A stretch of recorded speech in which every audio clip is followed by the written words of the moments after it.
Servus zusammen. Ich möchte heute mal weitermachen mit dem Thema Warhammer Age of Sigmar und dem Aufbau der Nighthounds, wo ich ja vor ein paar Wochen schon mal ein Einstiegsvideo gemacht habe. Das Video hier soll auch speziell für Leute gedacht sein, die mit den Nighthounds vielleicht starten möchten oder die Nighthounds als erste Armee für den Start in Age of Sigmar überhaupt gewählt haben.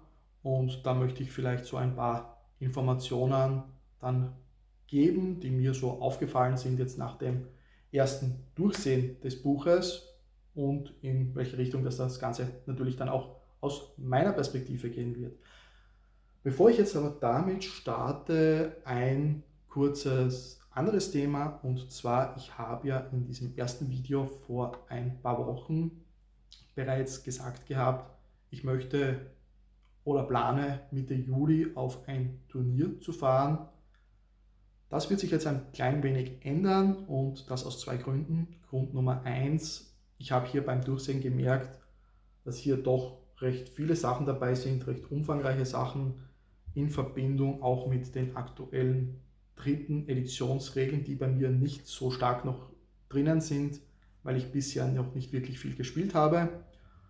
Und da möchte ich es einfach vermeiden, dann in Bezug auf das Turnier irgendwie den anderen Mitspielern zu viel Wartezeit zu verschaffen, was natürlich dann auch langweilig ist, nur weil ich dann eben meine Regeln nicht weiß und immer nachblättern muss. Aber zusätzlich dazu ist jetzt noch ein zweites Thema aufgekommen, und zwar, ich habe mich dazu entschlossen, kurzfristig einen Urlaub in Kroatien zu buchen und werde daher aus diesem Grund zum Zeitpunkt des Turniers gar nicht im Land sein. Das ist jetzt da kurzfristig spontan entstanden, findet dann eben genau zur selben Zeit statt, daher das der Hauptgrund, wieso eigentlich diese Turnierplanung jetzt erstmal ausgesetzt ist. Heißt aber nicht, dass hier dann die Serie jetzt vorbei ist, sondern da werde ich weitermachen. Ich möchte nach wie vor die Nighthounds eben aufbauen und diese dann natürlich auch turniermäßig eventuell einsetzen. Habe bisher noch kein Turnier gefunden, das vielleicht im Herbst stattfindet, das passen würde, aber das werde ich so ein bisschen im Auge behalten und mich dementsprechend ein bisschen anders damit beschäftigen und einfach hier mal weitermachen mit den Nighthounds. Okay, aber lass uns jetzt mal von dem weggehen und zum Hauptthema kommen, eben unsere Nighthound-Armee. Ich habe mich in den vergangenen Wochen jetzt ein bisschen mit dem Buch auseinandergesetzt. Nicht ganz so viel, wie ich gerne gewollt hätte, aber es gibt auch andere Sachen, die wichtiger sind im Leben. Grundsätzlich, was ist mir hier jetzt aufgefallen und über was ich hier sprechen möchte in Bezug auch auf einen eventuellen Einsteiger ins Spiel oder in die Nighthounds, der sich für diese Armee entschieden hat. Grundsätzlich habe ich so den Eindruck, geht hier ein bisschen vielleicht einen neueren Weg, denn das Buch scheint sehr gut zu sein, aber dann auf der anderen Seite eben nicht so, wie man es in der Vergangenheit schon das eine oder andere Mal hatte, dass das neueste Buch dann, die neueste Armee dementsprechend dann wieder die stärkste ist und alles in den Boden stampft. Den Eindruck habe ich hier nicht, sondern das schaut sehr gut aus und mehr oder weniger auch gebalanced, soweit man eben sagen kann, dass man solch ein Spiel überhaupt vernünftig balancen kann. Und finde ich schon mal sehr gut in diese Richtung. Und dann möchte ich jetzt spezifisch noch auf zwei Punkte eben eingehen, die mir hier im Besonderen aufgefallen sind, beziehungsweise nicht zwei Punkte, sondern es ist ja so, man wählt als Nighthound-Spieler dann eine der 4 Prozessionen hier aus als Unterfraktion für seine Armee und bekommt dadurch zusätzliche eben Regeln. Davon gibt es eben 4, die man zur Verfügung hat. Und mir sind hier jetzt da 2 besonders aufgefallen, die mich interessieren würden, persönlich auch, und möchte jetzt auch darauf eingehen, wieso gerade die beiden. Und sage auch gleich dazu, die anderen 2 werde ich hier jetzt da gar nicht besonders betrachten, weil ich mich damit auch gar noch in keinster Weise beschäftigt habe. Aber ich hätte gesagt, lasst uns mal mit der ersten Prozession starten, und zwar der Emerald Host. Das ist auch das, was man, glaube ich, zumindest meinem Gefühl nach, bisher am fast häufigsten auch in Battle Reports gesehen hatte. Bisher hat einfach den Grund, was ich eben dann auch finde, wieso das der Fall war, weil sich diese Prozession am besten dafür eignet, wenn man schon eine große Anzahl unterschiedlicher Einheiten bei den Nighthounds besitzt, weil ich auch der Meinung bin, im aktuellen Buch hier kann man so ziemlich jede Einheit spielen. Es ist nichts dabei, was jetzt komplett negativ auffällt, auch wenn vielleicht die eine oder andere Einheit sich sehr stark verändert hat oder sehr viele Regeln weggefallen sind. Mir ist es nur aufgefallen bei zum Beispiel dem Charaktermodell, genau hier Kurtos Valentian. Der hat sehr wenige Regeln, jetzt nur mehr im Vergleich zu früher. Erscheint nahkampftechnisch noch immer ganz gut zu sein, aber ist für mich jetzt erstmal außen vor, weil ich mich damit auch nicht beschäftigt hatte. Dementsprechend auch eine eventuelle Prozession, bei der er vielleicht irgendwie vernünftiger eingesetzt werden könnte, ist hier kein Thema für mich, aber das nur so mal am Rande.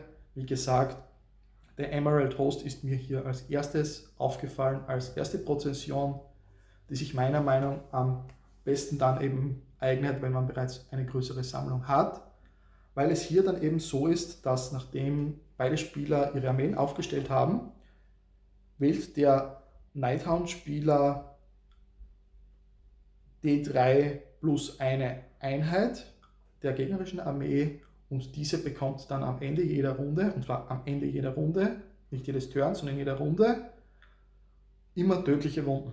Das heißt, wenn die Runde vorbei ist, wirft der Nighthound-Spieler für jede Einheit von diesen D3 plus eine Einheit, die er am Anfang des Spiels ausgewählt hat, wirft dafür eben einen Würfel und die dementsprechende Augenzahl, also D3 Wunden, bekommt dann die dementsprechende Einheit, also tödliche Wunden. Sollte es sich dabei um ein Monster handeln, bekommt die Einheit noch eine zusätzliche tödliche Wunde hinzu. Das ist so mal die Grundfähigkeit, die uns hier der Emerald Host bietet und eben aus diesem Grund auch dann meiner Meinung nach die beste Prozession für den Einstieg, weil hier eben man komplett unabhängig ist von den Einheiten, die man selbst spielt als Nighthound-Spieler, sondern wählt einfach diese D3 plus eine Einheit am Anfang nach der Aufstellung und jede Runde am Ende bekommt die Einheit diese Anzahl von tödlichen Wunden, gegen die sie eigentlich dann keine Möglichkeit hat, irgendetwas zu machen. Außer man hat natürlich die Möglichkeit, tödliche Wunden natürlich zu saven.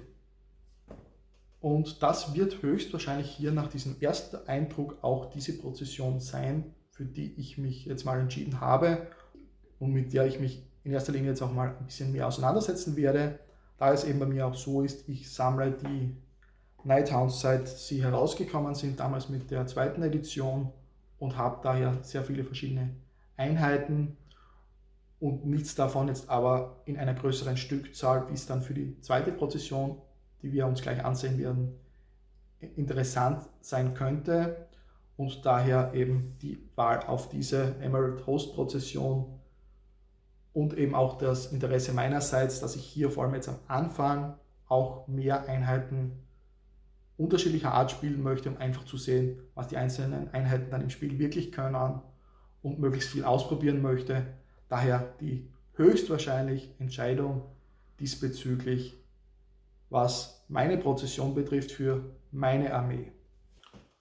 Und dann kommen wir jetzt da zur zweiten Prozession und die geht genau in die andere Richtung, wo ich eben bei Emerald Host gesagt habe, das bietet sich jetzt sehr gut an, wenn man bereits eine größere Variation an Einheiten hat, ist die zweite Prozession meiner Ansicht nach speziell oder generell, das wird man gleich sehen, speziell dann geeignet, wenn man sich auf eine Einheit fokussiert. Und zwar diese zweite Prozession ist The Scarlet Doom. Und diese featured im Speziellen die Bladegeist Revenants. Das sind diese Infanterieeinheiten, die Geister mit den zweihändigen Schwertern. Und was ist hier dann die Regel, die man hier bekommt? Im Endeffekt ist es so, nachdem eben eine Bladegeist Revenant Einheit, die Teil einer Scarlet Doom Prozession ist, einen Charge durchgeführt hat, wählt man innerhalb von 1 Zoll um diese Einheit eine feindliche Einheit aus und wirft anschließend eine Anzahl von Würfeln, die den Modellen in der Bladegeist Revenant Einheit entspricht, sprich bei einer 10er Einheit 10 Würfel, und für jede 5 plus, die man würfelt, erhält die feindliche Einheit eine tödliche Wunde auf 5 plus. Also gleiches Thema auch wie schon beim ersten Mal. Man verteilt mit diesen Prozessionsregeln beim Gegner tödliche Wunden zu dann eben unterschiedlichen Zeiten im Spiel. Und auch wenn beides ein bisschen natürlich mit Würfeln zu tun hat und nicht automatisch funktioniert, weil eben beim Emerald Host sind das D3 tödliche Wunden am Ende der Runde immer bei einer 2 plus, also man wirft dann eben den Würfel und nur auf die 1 passiert nichts. Und bei Scarlet Doom, bei jedem Charge, den man durchführt, auf die 5 plus gibt es dann eine tödliche Wunde, entsprechend der Anzahl von Modellen, die man dann eben in der Einheit hat, wirft man so viele Würfel. Und das ist natürlich dann interessant, wenn man bereits eine große Anzahl von Bladegeist Revenant Modellen dann eben hat, weil man hier eben dann eine größere Anzahl von Units hat, die jedes Mal, wenn sie angreifen, genau diese Fähigkeit triggern. Und das kann, soweit ich das auch bisher gesehen habe, durchaus einiges an tödlichen Wunden verursachen vor dem eigentlichen Kampf, bevor der Gegner überhaupt irgendetwas machen kann. Was schon ganz eigentlich interessant ist und einiges auch durchaus, was mir eben aufgefallen ist, an Schaden schon vorab verursachen kann. Das sind aus meiner Sicht die beiden auffälligeren Prozessionen, die ich gesehen habe und die auch ich persönlich spielen wollen würde.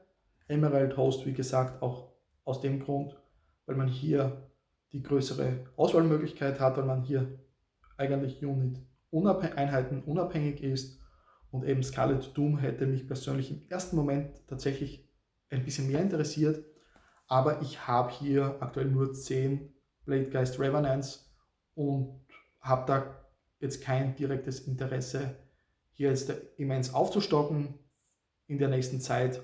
Daher wird es diese Prozession vielleicht mal mit Proxys zum Testen geben, aber ansonsten erstmal von meiner Seite her nicht. Aber mal sehen, was sich hier dann in Zukunft noch ergeben wird.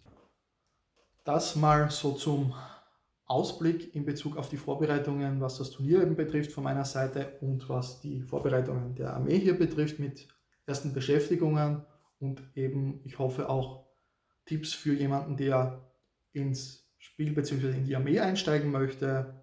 Ich werde mich jetzt hier natürlich ein bisschen weiter beschäftigen und mal eine Armeeliste auch versuchen zusammenzustellen. Für alle, die es noch interessiert, ich werde euch hier jetzt dann noch oben das Video 1 hier verlinken, wo wir uns den Einstieg hier dann eben angeschaut haben in die Nighthounds. Und ansonsten, wir sehen uns im nächsten Video. Ich hoffe, dass das Wetter jetzt ein bisschen länger aushält. Jetzt hat es doch immer geregnet. Aktuell ist es recht schön und heiß. Ich werde das Video hier jetzt dann noch schneiden und mich dann auch ins Freie begeben. Und dann sehen wir uns beim nächsten Video. Bis dahin. Ciao.